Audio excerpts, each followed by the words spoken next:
Shalom, selamat pagi Bapak Ibu Saudara-saudara yang dikasih oleh Tuhan Yesus Kristus. Firman Tuhan pagi hari ini kita akan baca dari Yakobus 1 ayat 12 sampai 18 dengan judul perikop pengujian dan pencobaan. Berbahagialah orang yang bertahan dalam pencobaan, sebab apabila ia sudah tahan uji, ia akan menerima mahkota kehidupan yang dijanjikan Allah kepada barang siapa yang mengasihi Dia. Apabila seorang dicobai, jangan ia berkata pencobaan ini datang dari Allah, sebab Allah tidak dapat dicobai oleh yang jahat, dan ia sendiri tidak mencobai siapapun, tetapi tiap-tiap orang dicobai oleh keinginannya sendiri, karena ia diseret dan dipikat olehnya. Dan apabila keinginan itu telah dibuahi, ia melahirkan dosa. Dan apabila dosa itu sudah matang, ia melahirkan maut. Saudara-saudara yang kukasihi, janganlah sesat. Setiap pemberian yang baik dan setiap anugerah yang sempurna datangnya dari atas, diturunkan dari Bapa segala terang. Padanya tidak ada perubahan atau bayangan, karena pertukaran atas kehendaknya sendiri ia telah menjadikan kita oleh firman kebenaran, supaya kita pada tingkat yang tertentu menjadi anak sulung di antara semua ciptaannya. Saudara, kita akan membaca dari Ibrani 13 ayat 18. Bunyinya demikian, saudara. Yesus Kristus tetap sama baik kemarin maupun hari ini dan sampai selama-lamanya. Saudara yang dikasih oleh Tuhan Yesus Kristus, ada satu hal yang harus kita ketahui dan pahami dengan sungguh, sebagaimana disampaikan oleh Yakobus dalam firman Tuhan pagi hari ini, yaitu bahwa Allah itu baik.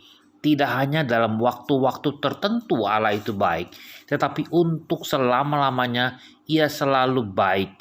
Jadi Tuhan itu memang baik tanpa ada embel-embel tertentu, saudara. Bahkan pemazmur itu menegaskan bahwa sebab Tuhan itu baik, kasih setianya untuk selama-lamanya dan kesediaannya tetap turun-temurun. Yakobus juga mengatakan bahwa Allah itu tidak berubah dan anaknya Yesus Kristus juga tidak pernah berubah, saudara. Yesus Kristus tetap sama baik kemarin maupun hari ini dan sampai selama-lamanya. Dan dalam Yohanes 10 ayat 30 dikatakan bahwa Yesus dan Allah adalah sama. Jika Allah tidak pernah berubah, Yesus pun tidak pernah berubah. Jadi Bapa, Putra, dan Roh Kudus tetap sama dari sekarang sampai selama-lamanya. Jika saat ini kita sedang dalam kesulitan atau pergumulan yang berat, saudara, jangan pernah putus asa.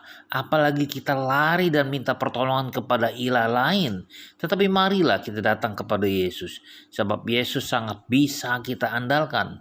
Kuasanya, kasihnya, kesetiaannya, dan kebaikannya tidak pernah berubah.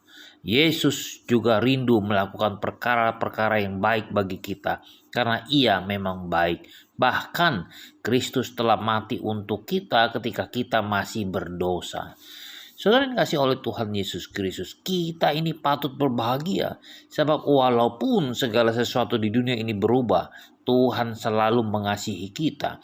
Tuhan selalu melimpahkan anugerahnya kepada kita. Tuhan selalu mempunyai belas kasihan kepada kita. Dan selalu siap mengampuni segala dosa-dosa kita. Jadi Tuhan itu tidak pernah berubah, saudara. Setiap kali keadaan kita berubah, Tuhan tetap sama. Bukankah kita yang seringkali berubah? Kita berubah tidak lagi setia. Kita berubah karena kita suka bersungut-sungut. Dan kita berubah dan kita menyalahkan Tuhan ketika melihat keadaan di sekitar kita sedang tidak baik. Oleh karena itu, saudara, tetapkan hati dan jangan pernah goyah, karena kita memiliki Tuhan yang tidak pernah berubah. Selamat pagi, selamat berkarya, dan Tuhan berkati.